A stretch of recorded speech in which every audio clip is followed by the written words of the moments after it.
Hello बच्चों, कैसे हो? बढ़िया। आप बढ़िया तो मैं भी बढ़िया। तो देखो बच्चों, आज हमें क्या पढ़ाई करनी है। आज है हमारे पास कक्षा 12 रसायन विज्ञान का रिवीजन 2025-26 बोर्ड एग्जाम के लिए। और ये रिवीजन का लेक्चर नंबर 9 है। 8 लेक्चर रिवीजन के हो चुके हैं और हम पढ़ रहे हैं अपना तीसरा चैप्टर या तीसरा यूनिट, जिसका नाम है रासायनिक बलगतिकी।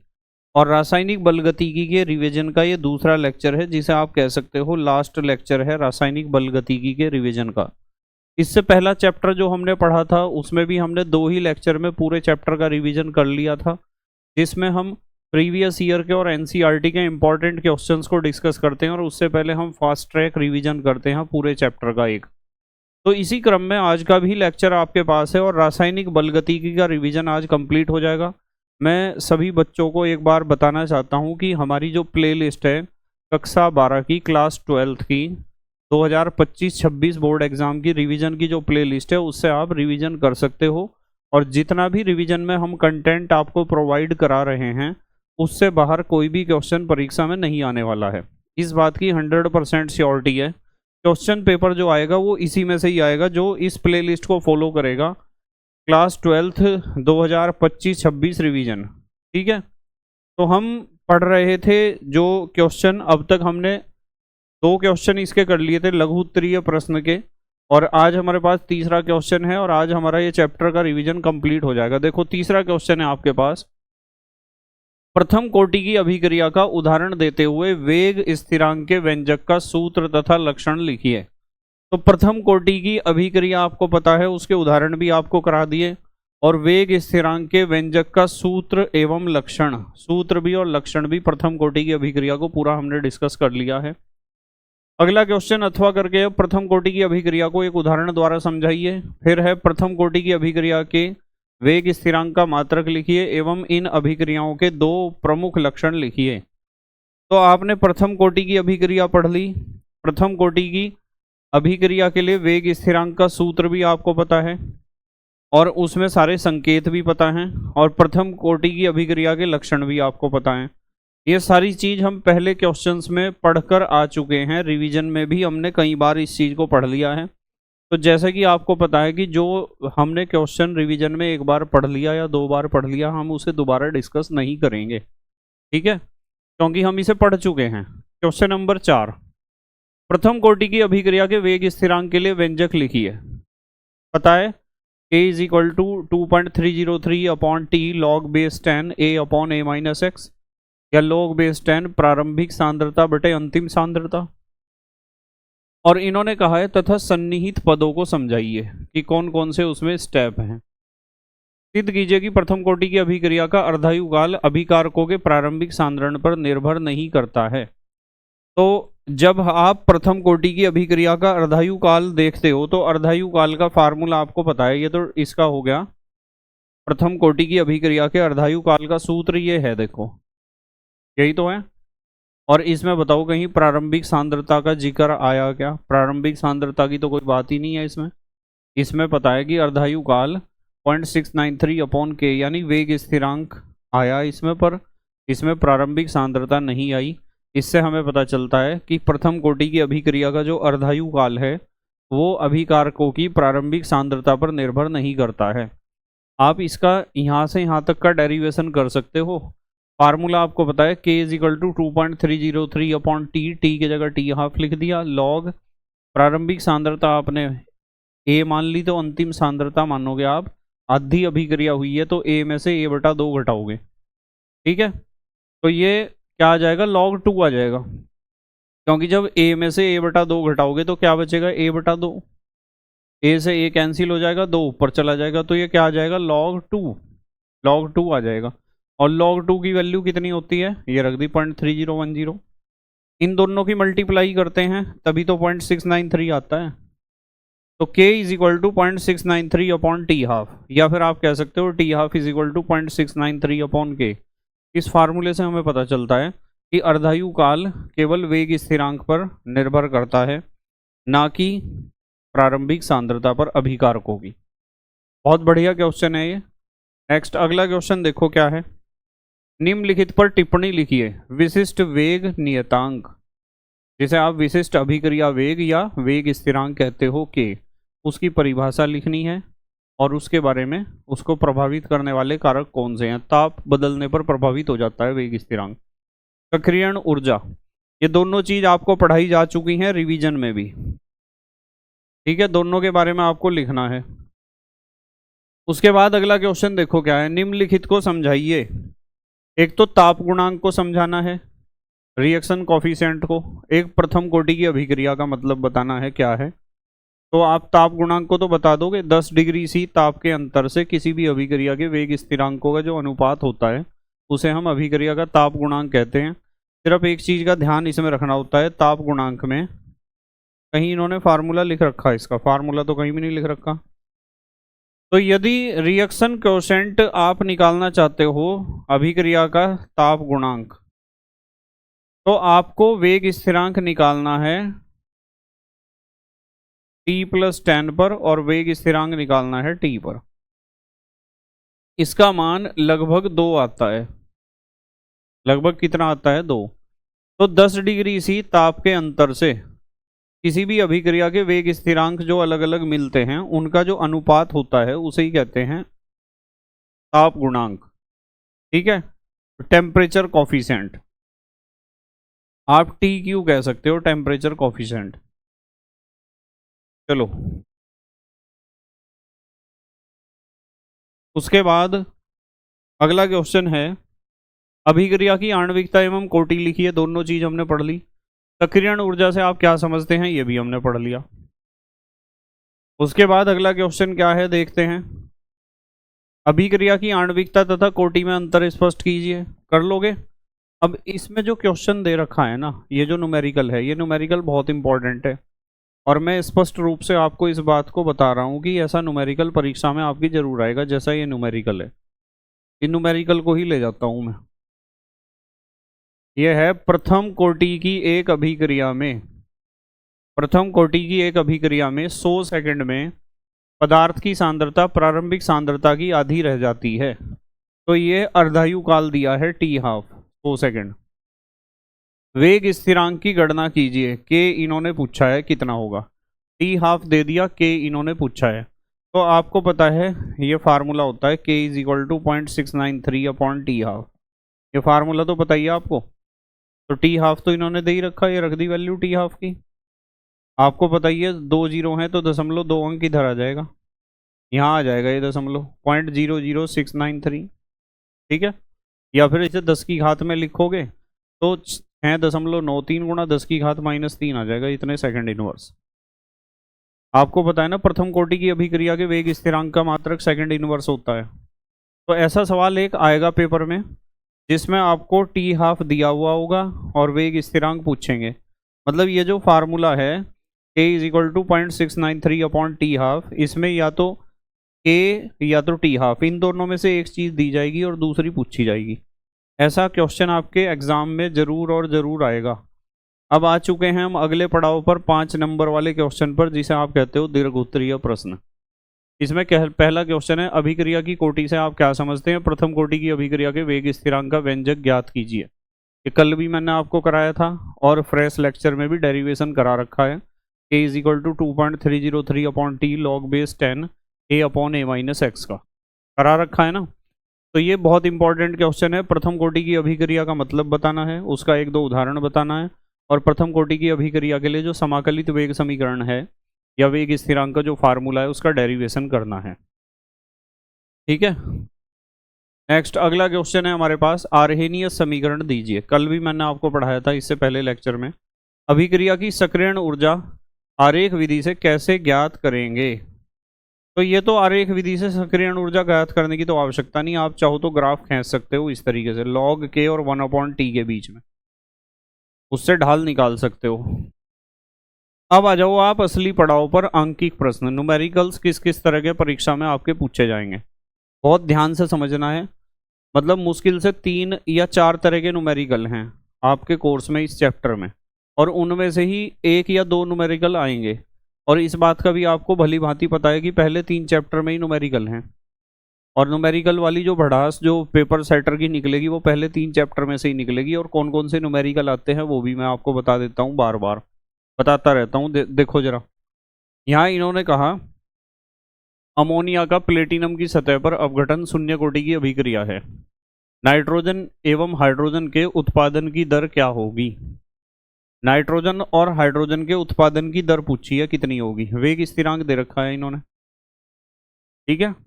2.5 गुणा 10 की घात -4 mole litre inverse second inverse. अब ये समीकरण है 2NH3 = N2 + 3S2। तो यदि आप अभिक्रिया की दर या वेग निकालते हो तो 2 लिखा हुआ है, अभिकारक है, माइनस का निशान लगा, 2 लिखा हुआ है तो 1/2, 2 मोल है तो 1/2 लिखा जाएगा। D concentration of NH3/dt। अब इसके हिसाब से निकाल लोगे, प्लस का निशान लगाओगे क्योंकि उत्पाद है, 1 मोल है तो अपॉन में कुछ लिखने की जरूरत नहीं, डी कंसंट्रेशन ऑफ N2/dt। और इसके हिसाब से निकाल लोगे, प्लस का निशान लगाओगे, 3 मोल है तो 1/3 लिखोगे, डी कंसंट्रेशन ऑफ H2/dt। तो इन्होंने कहा है कि नाइट्रोजन और हाइड्रोजन के उत्पादन की दर बताओ क्या होगी, ठीक है। अब देखो ध्यान से देखना बिल्कुल।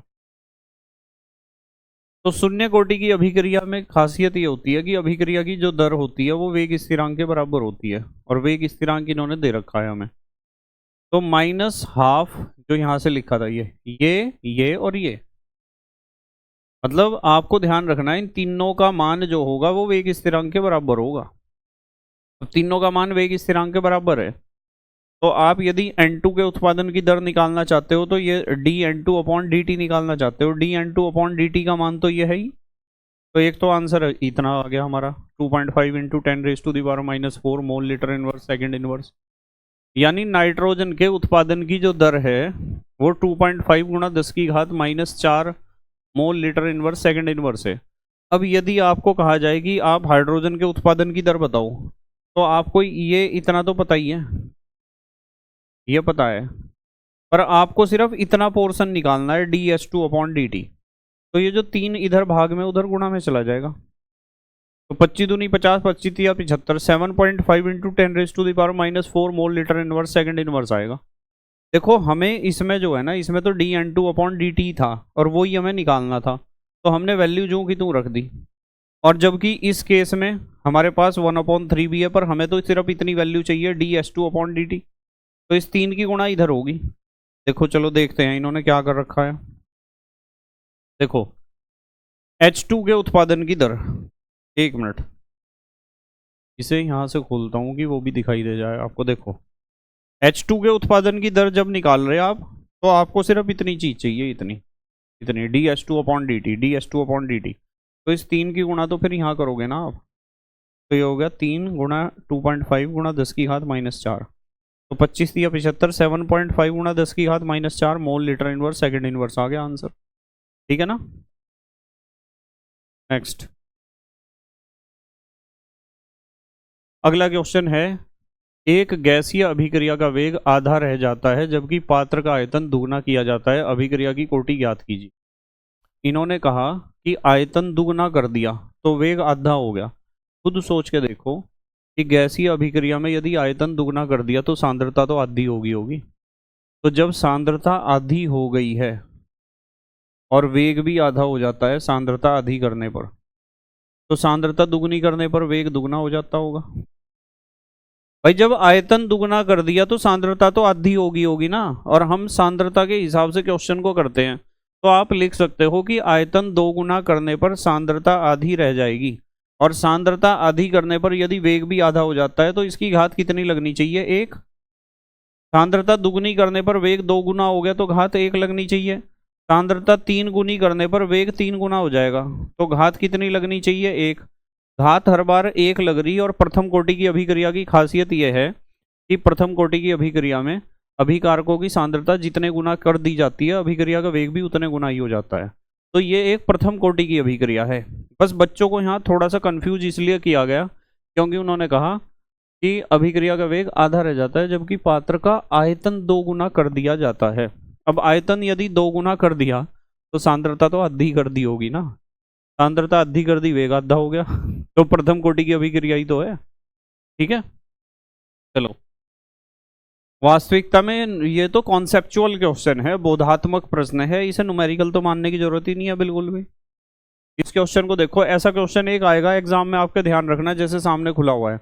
इस क्वेश्चन में कहा गया है कि किसी प्रथम कोटि की अभिक्रिया का वेग स्थिरांक 6.93 इंटू 10⁻⁻⁻1 मिनट इनवर्स है।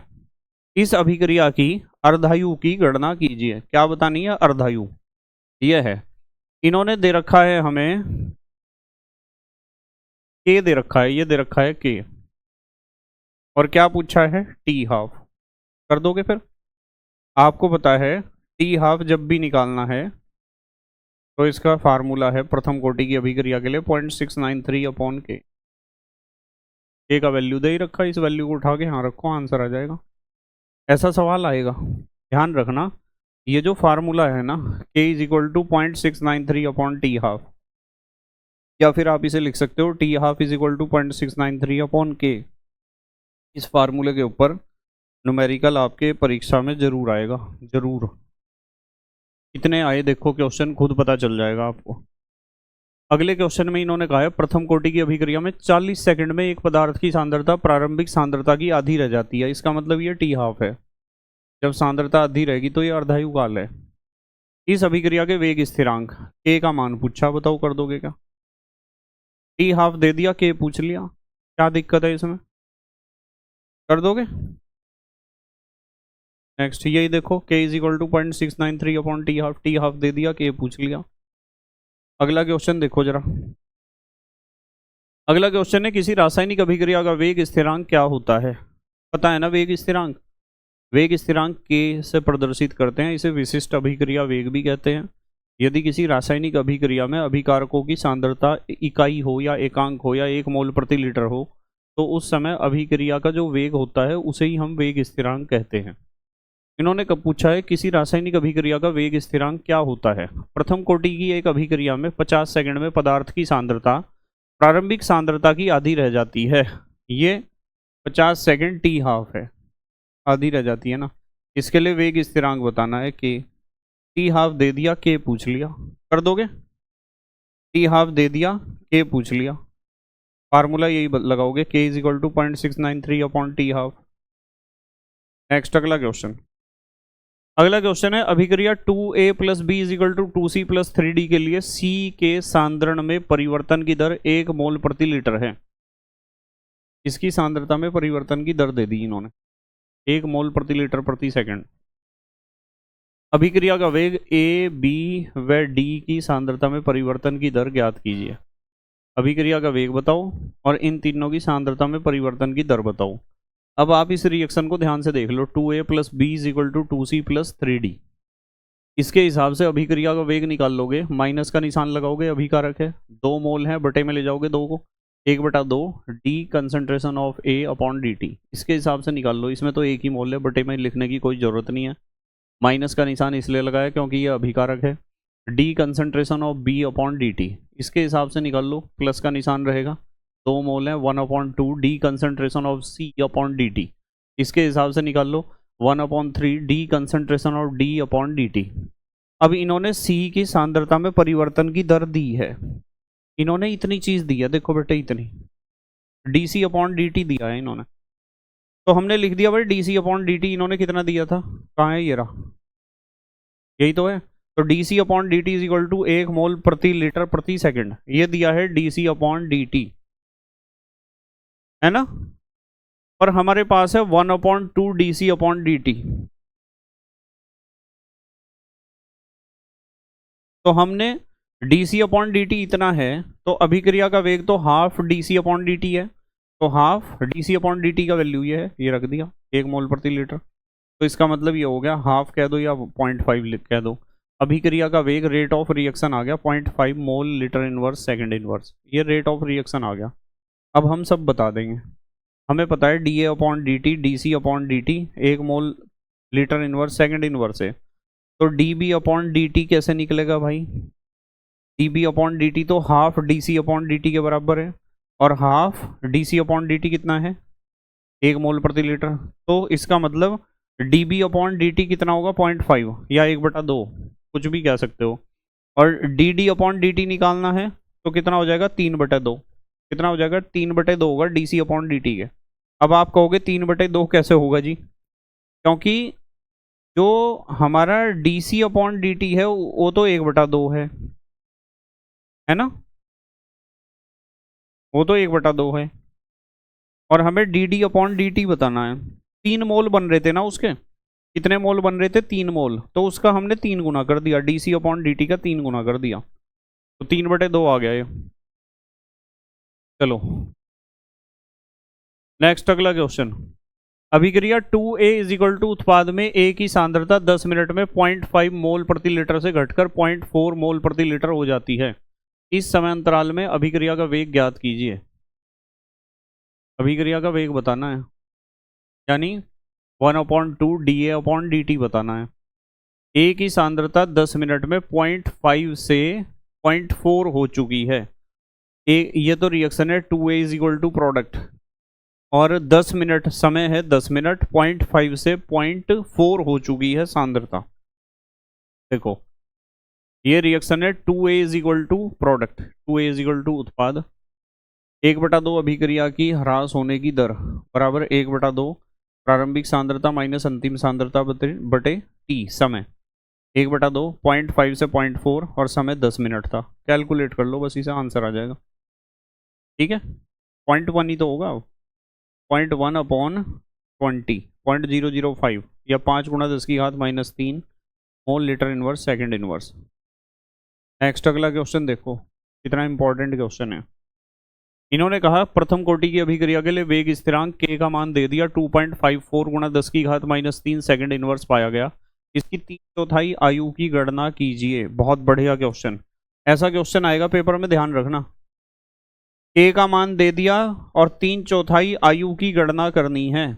k का मान दे दिया और log 2 का मान भी दिया, k का मान दिया और 3/4 आयु की गणना कीजिए, करनी है। k का मान हमने लिख लिया, प्रारंभिक 3/4 है ना, 3/4, यानी रिएक्शन 3/4 भाग हो चुका है। प्रारंभिक सांद्रता हम 1 मानते हैं, और मैं हमेशा आपको सिखाता हूं, जब भी आधा, तिहाई, चौथाई, 3/4, 1/3, 2/3 इस तरह के शब्दों का प्रयोग यदि क्वेश्चन में होता है तो प्रारंभिक सांद्रता A को हमेशा 1 मानना चाहिए। मतलब जब भी इतने भाग या बटे का सवाल है तो प्रारंभिक सांद्रता को हमेशा 1 मानो, और यदि प्रतिशतता का सवाल है तो प्रारंभिक सांद्रता A को हमेशा 100 मानो। इस बात का आपको ध्यान रखना है। तो यहाँ प्रारंभिक सांद्रता हमने A1 माननी है, A। तो उन्होंने कहा 3/4 रिएक्शन हो चुकी है, तो अंतिम सांद्रता A माइनस एक्स, A की जगह तो 1, x का मतलब 3/4 रिएक्शन होगी, और बटे में 1 करके आप घटा ही सकते हो, लघुत्तम 4 आ जाएगा। यहाँ 4 ही कम, 4 में से 3 गया, 1/4, अंतिम सांद्रता 1/4 है। और ये फार्मूला सबके याद है, T is equal to 2.303 upon के log A upon A minus x. 2.303 upon K का मान हमने रख दिया, ये दे रखा था, log A upon A minus x. देखो यहाँ करता हूँ इसे, A कितना है 1, A माइनस एक्स कितना है 1/4। तो मुझे बताओ ये 4 ऊपर ही नहीं जाएगा क्या? मतलब इसकी जगह 1 लिखोगे, इसकी जगह 1 माइनस एक्स का मान कितना आया 1/4 लिखोगे ना, तो ये 4 तो ऊपर जाएगा ही फिर, तो इसीलिए तो log 4 आया। ये तो वैल्यू जो की तो log 4 को आप लिख सकते हो, log 4 को आप लिख सकते हो। यदि log 4 की बात करते हैं तो इसे हम लिख सकते हैं log 2 की घात 2, और ये घात यहाँ आ जाती है, तो log 4 को आप लिख सकते हो 2 log 2, ये लिख दिया 2 log 2, और log 2 का वैल्यू आपके पास है ही, ये रख दिया log 2 का वैल्यू। कर लोगे कैलकुलेट तो इससे पता चलेगा 3/4 आयु 545 सेकंड लगेंगे। नेक्स्ट अगला क्वेश्चन देखो क्या है। अगला क्वेश्चन बहुत बढ़िया क्वेश्चन है, ये ध्यान रखना, जो इस बार आया है। मतलब ऐसा क्वेश्चन जो प्रथम कोटि की अभिक्रिया का समाकलित वेग समीकरण है ना, k is equal to 2.303 upon t log base 10 A upon A minus x, इसके ऊपर न्यूमेरिकल जरूर आएगा, लिख कर रख लो इस बात को, एग्जाम में जरूर आएगा न्यूमेरिकल इसके ऊपर। ये क्वेश्चन भी ऐसा ही है, सिद्ध कीजिए प्रथम कोटि की अभिक्रिया के 99.9% पूर्ण होने में लगा समय अर्धायु काल का 10 गुना होता है। ये तो हमने ऑब्जेक्टिव में भी करा था।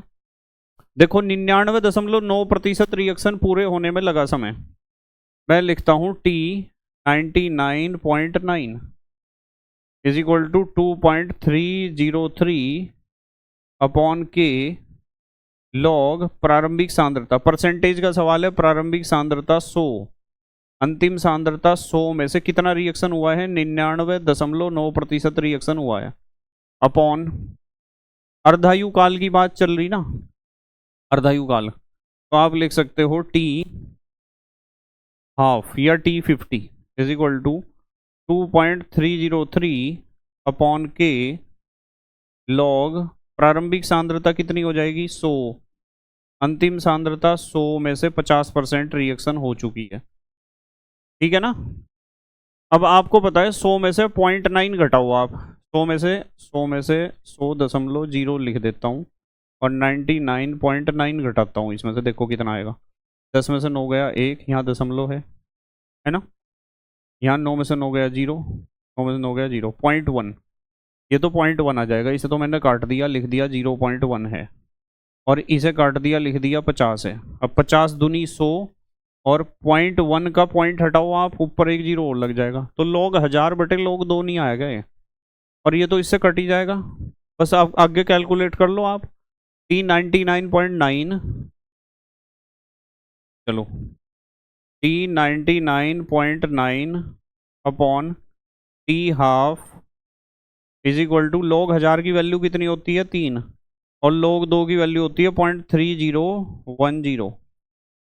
अब मुझे एक बात बताओ, ये कटेगा कितना, लगभग 10 बार कट जाएगा, दशमलव हटाओगे आप, यहाँ 1 2 3 4 0 लगाओगे, तो ये है 3000, वो है 30,000, तो 10 बार नहीं कटेगा, 3000 धाम 30,000, तो ये आ गया T99.9 इज इक्वल टू 10 गुना टी हाफ, तो अर्धायु काल का 10 गुना नहीं आ गया, मतलब कुल मिला के बात यह है कि ये जो फार्मूला है ना आपका T is equal to 2.303 upon के log A upon A minus x, इसके ऊपर न्यूमेरिकल आएगा परीक्षा में, ध्यान रखना, बहुत बढ़िया क्वेश्चन है। और देखो देखो इन्होंने क्या कर रखा, पूरा फार्मूला नहीं लिख रखा, ऊपर लिख रखा T99.9 नीचे टी हाफ, इन्हें पता है कि 2.303 अपॉन के ऊपर और नीचे का कट ही जाना है, तो उसे लिखा ही नहीं, log A upon A minus x, log A upon A minus x.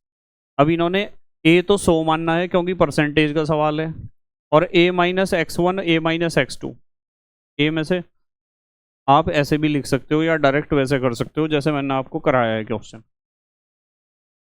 Next अगला क्वेश्चन, प्रथम कोटि की अभिक्रिया के 1/3 समापन के लिए प्रयुक्त समय के लिए व्यंजक प्राप्त कीजिए। 1/3 समापन के लिए, 1/3 समापन का मतलब यह है कि जो प्रारंभिक सांद्रता, तिहाई की बात है, प्रारंभिक सांद्रता तो ये मान लो, और 1/3 समापन है, तो 1/3 कितना हो जाएगा देखना जरा, अपॉन 1 करोगे, 3 एकम 3 में से 1 गया 2, 2/3, बस आपको ऊपर तो लिखना है 2 और नीचे लिखना है 2/3, ठीक है। देखो ऊपर तो लिखना है, प्रारंभिक सांद्रता तो लिखनी है 1 और नीचे लिखना है 2/3, तो फार्मूला क्या हो जाएगा, K is equal to 2.303 upon t log, ऊपर तो आपने A लिख दिया, चलो यहाँ लिख देता हूँ, K is equal to 2.303 upon t log प्रारंभिक सांद्रता 1, अंतिम सांद्रता 2/3, तो ये तो 3 ऊपर जाना ही है, 3/2 हो जाएगा, देखो ये उत्तर है नहीं क्या, यहीं तक करना था, सिर्फ इन्होंने कहा था फार्मूला बना दो, बस बना दोगे। चलो नेक्स्ट अगला क्वेश्चन, अगला क्वेश्चन है हमारे पास, प्रथम कोटि की अभिक्रिया की इकाई लिखी है सेकंड इनवर्स, सेकंड इनवर्स ही तो होती है। प्रथम कोटि की अभिक्रिया N2O5 is equal to 2NO2 plus half O2 में 318 केल्विन पर N2O5 की प्रारंभिक सांद्रता इतनी है, 318 केल्विन पर, जो 60 मिनट के उपरांत इतनी रह गई, समय दिया है 60 मिनट, प्रारंभिक सांद्रता दी है, अंतिम सांद्रता दी है, 318 केल्विन पर वेग स्थिरांक की गणना कीजिए, log 3 की वैल्यू दे दी, कितना बढ़िया क्वेश्चन है। देखो देखो प्रथम कोटि की अभिक्रिया के वेग स्थिरांक की इकाई है सेकंड इनवर्स या मिनट इनवर्स, और प्रथम कोटि की अभिक्रिया के लिए K is equal to 2.303 upon t log प्रारंभिक सांद्रता बटे अंतिम सांद्रता, ऐसे लिख दो, या A upon A minus x लिख दो, एक ही बात है। 2.303 60 मिनट से कितने मिनट, 60 मिनट में ही तो हुआ था वो। 60 मिनट लिखो ना, हाँ इसे भी लिखने की जरूरत नहीं, टी लिखो, 60 मिनट लगा समय।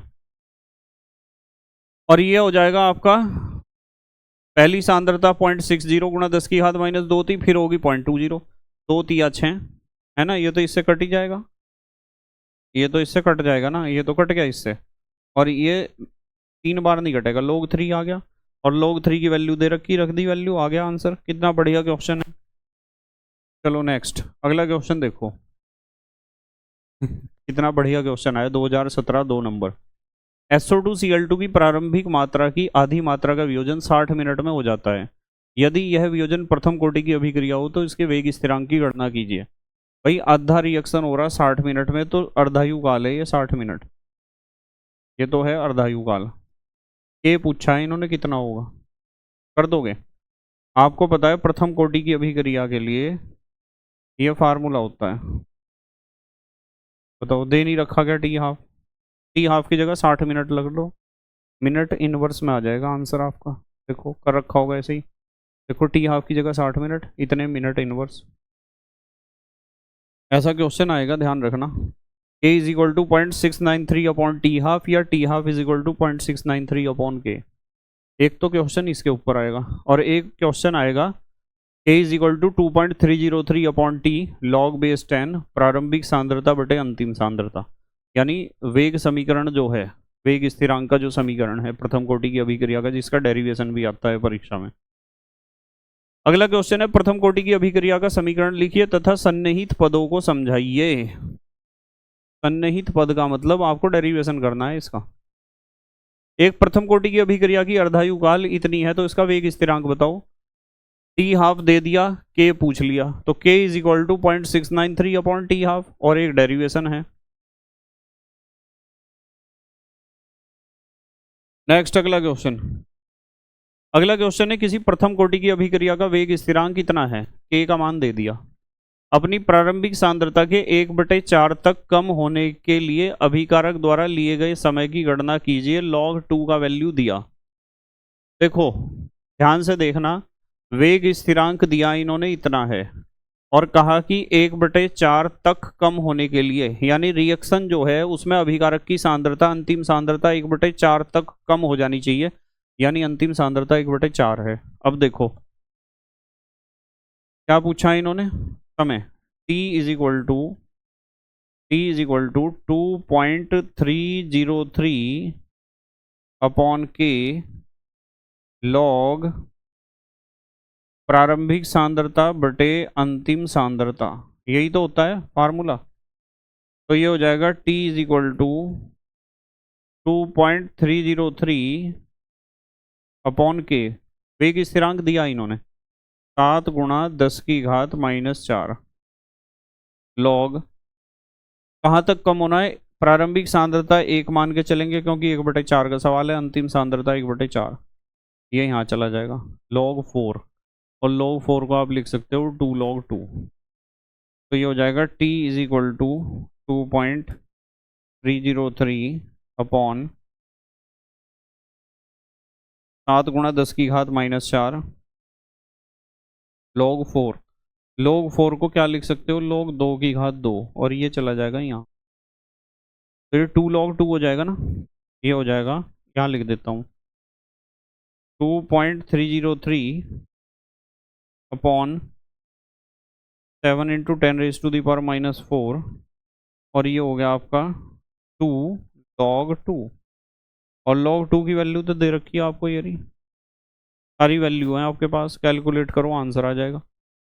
मतलब कुल मिला के बात यह है कि इस वाले फार्मूले के ऊपर आना है क्वेश्चन, कभी तो के यहाँ रखना पड़ेगा, कभी तो के यहाँ रखना पड़ेगा, जहाँ हमने रख रखा है इस बार ऐसा क्वेश्चन आएगा, इस फार्मूले के ऊपर क्वेश्चन आएगा, ये बात पूरी पक्की है, पूरी पक्की। अगला क्वेश्चन देखो, एक प्रथम कोटि की अभिक्रिया 10 मिनट में 20% पूरी हो जाती है, तो उसे 75% पूरे होने में लगने वाले समय की गणना कीजिए। भाई 10 मिनट में 20% हो रही, तो 75% कितने समय में होगी। 10 मिनट में कितनी हो रही, 10 मिनट में, 10 मिनट में हो रही 20%, 10 मिनट में 20% हो रही, तो 75%। देखो T75 पूछा है इन्होंने।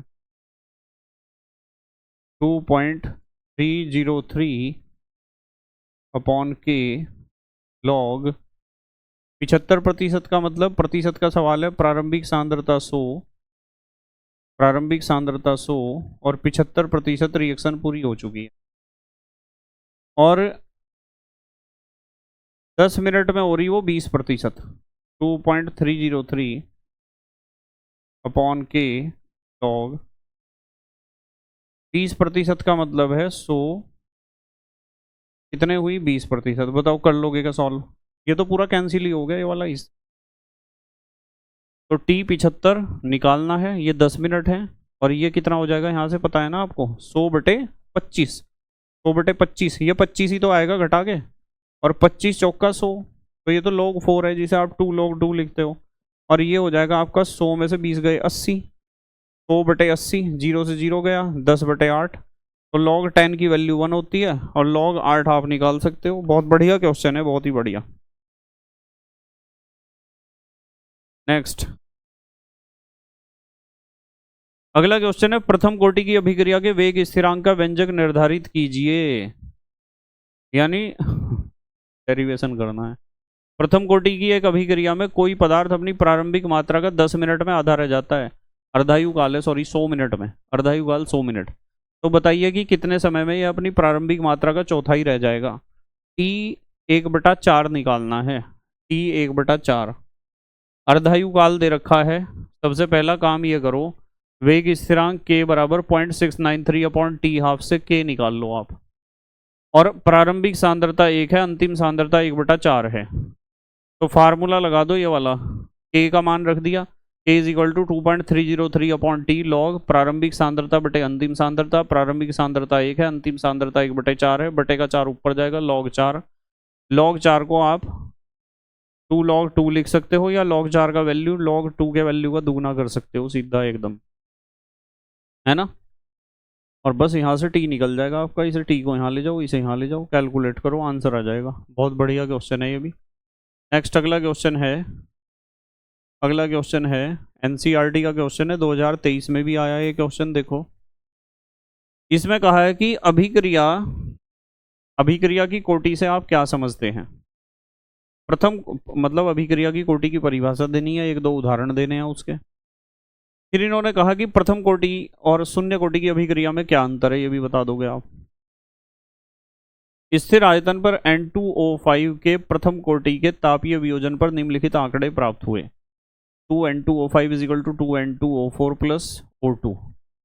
क्रम संख्या 1, 0 समय पर कुल दाब 0.5 था और 100 सेकंड पर था 0.512 ATM। वेग स्थिरांक की गणना करनी है दाब के आधार पर। तो एक तो सबसे पहली बात यह है अभिक्रिया की कोटि, इसके लिए तो आप पहले से पढ़ चुके हो, प्रथम कोटि और शून्य कोटि की अभिक्रिया के बारे में भी पढ़ चुके हो। यहाँ से है हमारा क्वेश्चन, जो न्यूमेरिकल है वो यहाँ से है। उन्होंने कहा कि N2O5 में दाब में कमी मान लो 2x की हो रही है, क्योंकि यहाँ 2 मोल होते हैं ना इसके। 2N2O5 = 2N2O4 + O2। T बराबर 0 पर मान इसका दाब दे रखा था 0.5, इसका 0, इसका 0, क्योंकि कुल दाब 0.5 ATM था ना, तो वो कुल दाब इसी का ही तो होगा, क्योंकि ये तो दोनों बने ही नहीं 0 सेकंड पर। और फिर T समय पर 2x दाब कम हो गया, 0.5 - 2x, इसके 2 मोल जब टूटते हैं तो 2 बनते हैं, तो 2x इसका दाब पैदा हो गया होगा।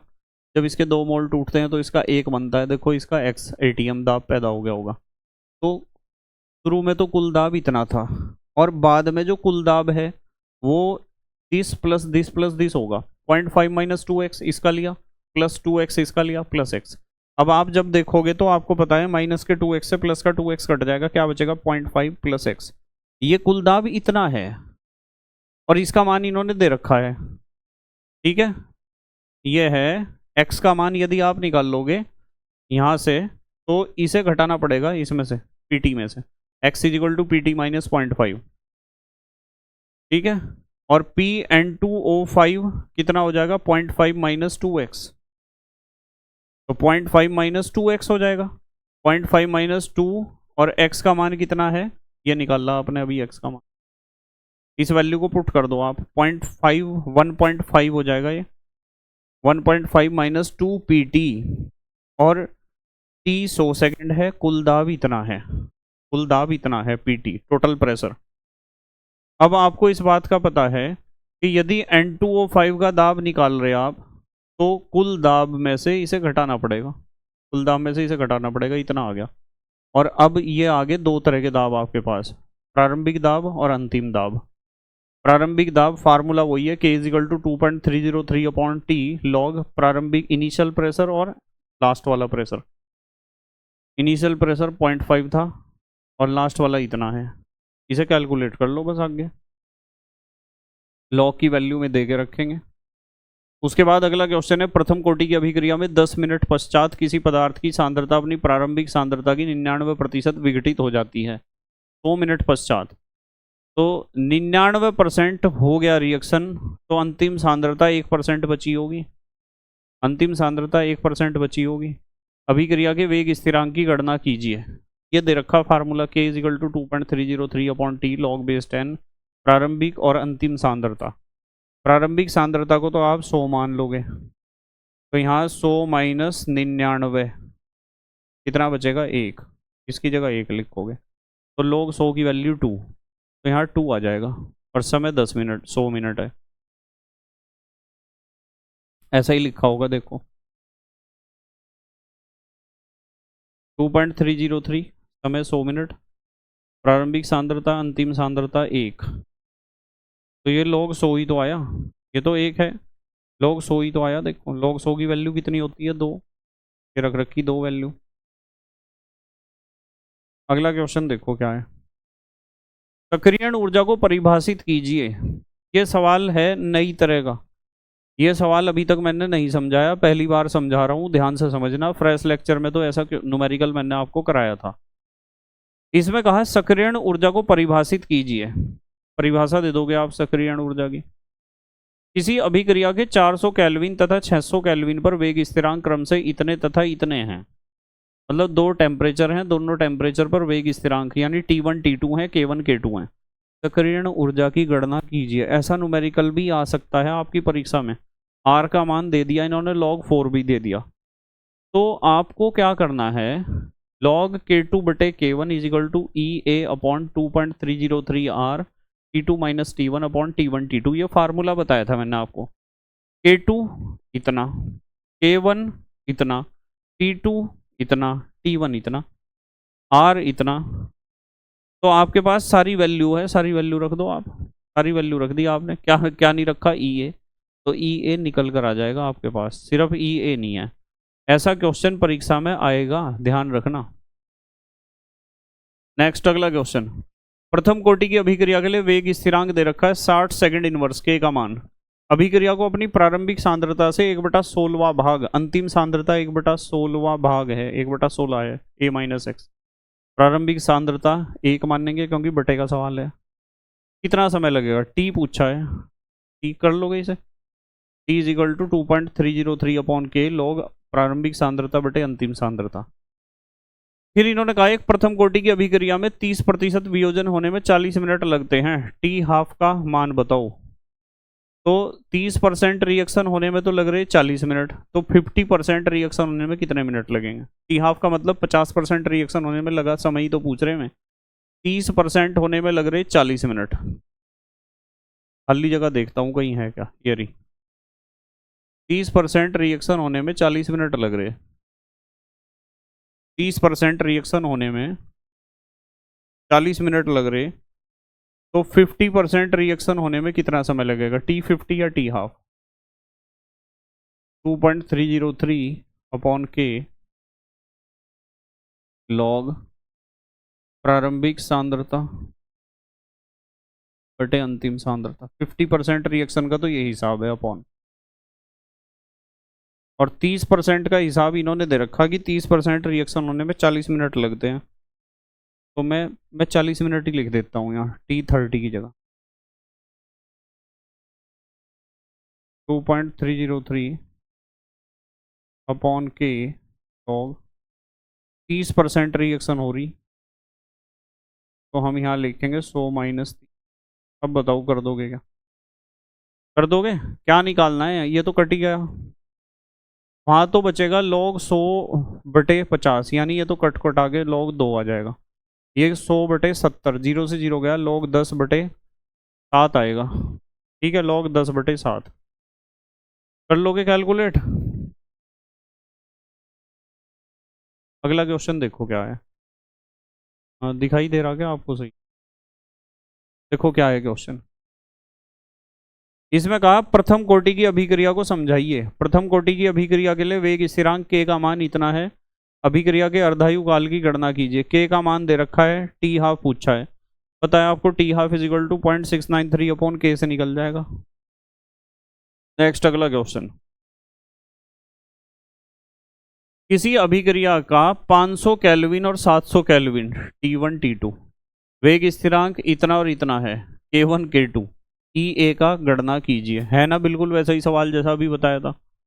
ये वाला फार्मूला लगेगा ना, log K2 अपॉन K1 is equal to E A upon 2.303 R T2 minus T1 upon T1 T2। ऐसा क्वेश्चन आ सकता है पेपर में, ध्यान रखना भाई।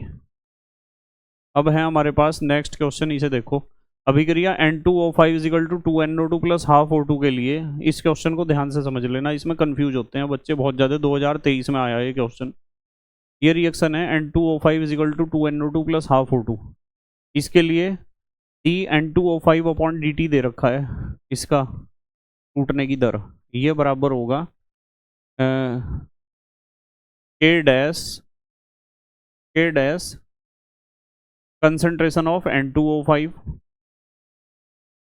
ठीक है, और dNO2 अपॉन dt इसका दे रखा है K डबल डैश N2O5 का कंसंट्रेशन, और D concentration of O2 upon dt दे रखा है K ट्रिपल डैश N2O5 का कंसंट्रेशन। N2O5 नहीं, यहाँ O2 आना चाहिए,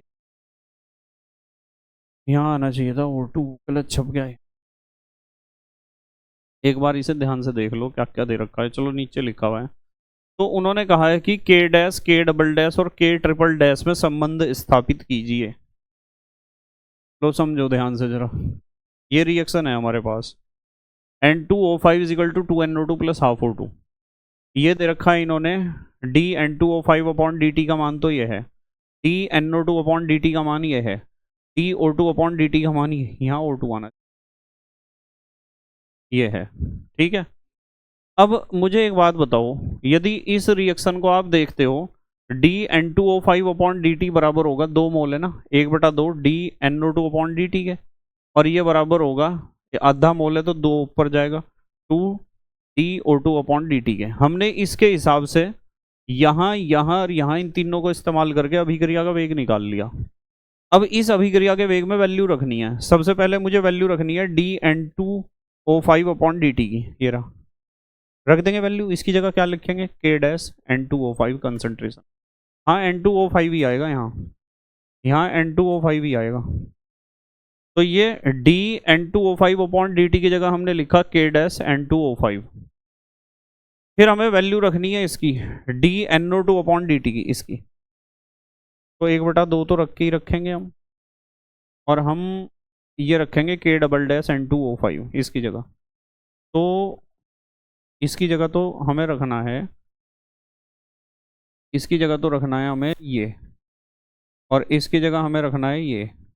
अब dO2 अपॉन dt इसकी जगह रखना है ये। तो यहाँ तो लिखूंगा मैं K डैश N2O5, है ना, ये वैल्यू, इसकी वैल्यू यही तो है, K डैश N2O5। 1/2 को लिख कर रखूँगा, इसकी जगह लिखूँगा K डबल डैश N2O5। 2 को लिख कर रखूँगा, इसकी जगह लिखूँगा K ट्रिपल डैश N2O5। देखो इन वैल्यू को रख कर देखते हैं हम। यहाँ तक उठा दिया। मैं दोबारा बताता हूँ, इसकी जगह तो हमें ये लिखना है, लिख दिया K डैश N2O5। 1/2 हमने जो का तू रख रखा देखो, और इसकी जगह हमें लिखना है ये K डबल डैश N2O5, लिख दिया। और 2 हमें जो का तू रखना है, इसकी जगह रखना है K ट्रिपल डैश N2O5। अब जब आप इन तीनों का कंपैरिजन करोगे ना, तो N2O5 को तो आप उड़ा दो, और ये जो 2 है यहाँ बटे में परेशान कर रहा है, इसकी गुणा यहाँ हो जाएगी और यहाँ भी हो जाएगी। तो ये तो हो जाएगा 2K डैश, और ये हो जाएगा K डबल डैश, और ये हो जाएगा 4K ट्रिपल डैश। यही तो हो जाएगा। देखो यही लिखा हुआ है नीचे 2k डैश, क्योंकि आपको पता है कि ये तो कैंसिल ही हो गए तुलना करने पर। 2 अपॉन में है तो इसकी मल्टीप्लाई में जाएगा और उसकी में जाएगा, 2 दूनी 4 हो जाएंगे, यहाँ से उड़ा दिया हमने। 2k डैश और k डबल डैश और ये 4k ट्रिपल डैश। बढ़िया क्वेश्चन है ये, 2023 में आया, बच्चे इसमें कंफ्यूज हो रहे थे बहुत ज़्यादा। नेक्स्ट अगला क्वेश्चन देखो क्या है। अगला क्वेश्चन है किसी अभिक्रिया के वेग पर ताप का क्या प्रभाव होता है। एक प्रथम कोटि की अभिक्रिया 10 मिनट में 20% पूरी होती है। अभिक्रिया के 80% पूर्ण होने में लगने वाले समय की गणना कीजिए। 20% रिएक्शन 10 मिनट में 20% हो रही, तो 80% कितने समय में होगी। 10 मिनट में 20% तो 80%। T80 पूछा है इन्होंने, 10 मिनट में 20% बता रहे हैं ना।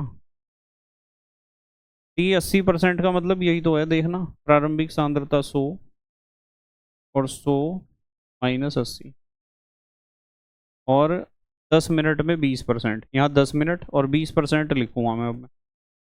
20% रिएक्शन का मतलब यही तो है, देखना जरा। 20% रिएक्शन का मतलब है 100 माइनस 20, तो कर लोगे। ये तो कैंसिल ही हुआ पढ़ाई से, तो चाहे लिखो भी ना आप T80/10 minute is equal to log this upon this लिखो सीधा। क्लियर होगी बात। चलो बहुत बढ़िया क्वेश्चन आ गया, मतलब इस फार्मूले के ऊपर क्वेश्चन आना है पेपर में। ये जो फार्मूला आप पढ़ते हो ना समाकलित वेग समीकरण का, इस क्वेश्चन को देखो।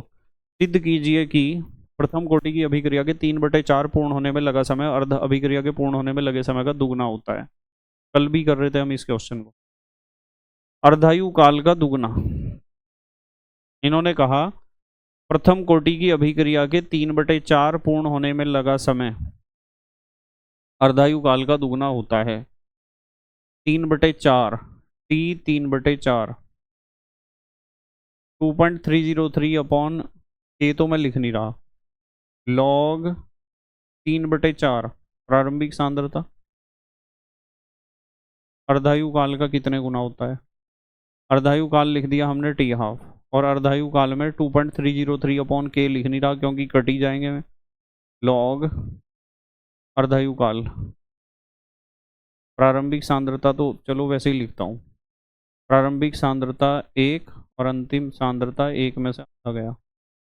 कर लोगे कैलकुलेट, तो ये आ जाएगा T3/4। देखो कैलकुलेट करोगे तो क्या होगा, ये यहाँ बराबर का निशान लगा रहा, ये हो जाएगा आपका 4 में से 3 का 1/4, 4 ऊपर चला जाएगा, 4 ऊपर चला जाएगा, ये तो log 4 हो जाएगा और ये हो जाएगा log 2। ये तो सीधा कट गया 2 बार। log 4 का मान log 2 का दुगना ही तो होता है, तो ये हो गया T3/4 बराबर, ये 2 है ना, और ये T1/2 दुगना होगा T1/2। ठीक है, तो 3/4 रिएक्शन कंप्लीट होने में लगा समय अर्धायु काल का क्या होता है, दुगना, प्रथम कोटि की अभिक्रिया के लिए। नेक्स्ट अगला क्वेश्चन। इन्होंने कहा किसी अभिक्रिया के वेग पर उत्प्रेरक का क्या प्रभाव होता है। आपको पता है धनात्मक उत्प्रेरक का प्रयोग करने से अभिक्रिया का वेग बढ़ जाता है, क्योंकि धनात्मक उत्प्रेरक अभिक्रिया की सक्रियण ऊर्जा को घटा देता है, जबकि ऋणात्मक उत्प्रेरक का प्रयोग करने से अभिक्रिया का वेग घट जाता है, क्योंकि वो अभिक्रिया की सक्रियण ऊर्जा को बढ़ा देता है। इन्होंने कहा एक प्रथम कोटि की अभिक्रिया 50 मिनट में 40% पूरी हो रही, तो 80% पूरा होने में लगने वाले समय की गणना कीजिए। इधर कर दोगे, जो समय निकालना हो उसका समीकरण ऊपर लिखना चाहिए भाई, जो निकालना हो उसका समीकरण लिखना चाहिए ऊपर। नेक्स्ट अगला क्वेश्चन है आपके सामने। प्रथम कोटि की अभिक्रिया से आप क्या समझते हैं। एक प्रथम कोटि की अभिक्रिया के लिए प्रारंभिक सांद्रता 0.6 मोल प्रति लीटर से 0.4 मोल प्रति लीटर होने में 5 मिनट का समय लगता है। प्रारंभिक सांद्रता को 0.3 मोल प्रति लीटर होने में कितना समय लगेगा। 0.6 से 0.4 होने में 5 मिनट लग रहे, तो 0.6 से 0.3 होने में कितना समय लगेगा। सेम क्वेश्चन है, देखो के निकाल लिया इन्होंने 0.6, प्रारंभिक सांद्रता अंतिम 0.4, तो के का मान निकाल लिया, वेग स्थिरांक निकाल लिया, कोई बात नहीं। अब हमें क्या करना है, अब हमें 0.6 से 0.3 जाना है। आप चाहे 0.6 से 0.4 जाओ और 0.6 से 0.3 जाओ, एक साथ कर लो क्वेश्चन को, चाहे खाली जगह देखता हूँ कहीं है क्या ये रही। आप चाहो तो ऐसे कर सकते हो, T2 log 0.6 से 0.3 जाना है अपॉन T1 log 0.6 से 0.4 जाना है, ऐसे कर लो बस, के का मान निकाल लो ही ना। और आपको इन्होंने T1 दे रखा है, पता नहीं कितने मिनट बता रहे थे, कितने मिनट बता रहे थे, उसका वैल्यू यहाँ रख दो। और ये तो हो गया आपका 3 दूनी 6 log 2, और ये हो गया 2 दूनी 4, 2 तिया 6 log 3 माइनस log 2।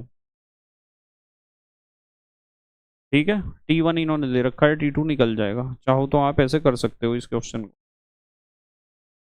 नेक्स्ट अगला क्वेश्चन, सक्रियण ऊर्जा क्या है? 600 केल्विन ताप पर इथाइल आयोडाइड की निम्नलिखित अभिक्रिया द्वारा अपघटन में प्रथम कोटि का वेग स्थिरांक कितना है?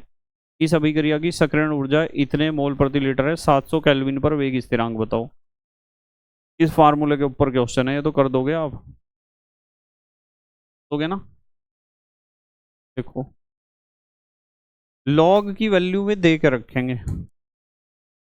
लॉग टेबल तो दे नहीं सकते, लॉग की वैल्यू दे के रखेंगे।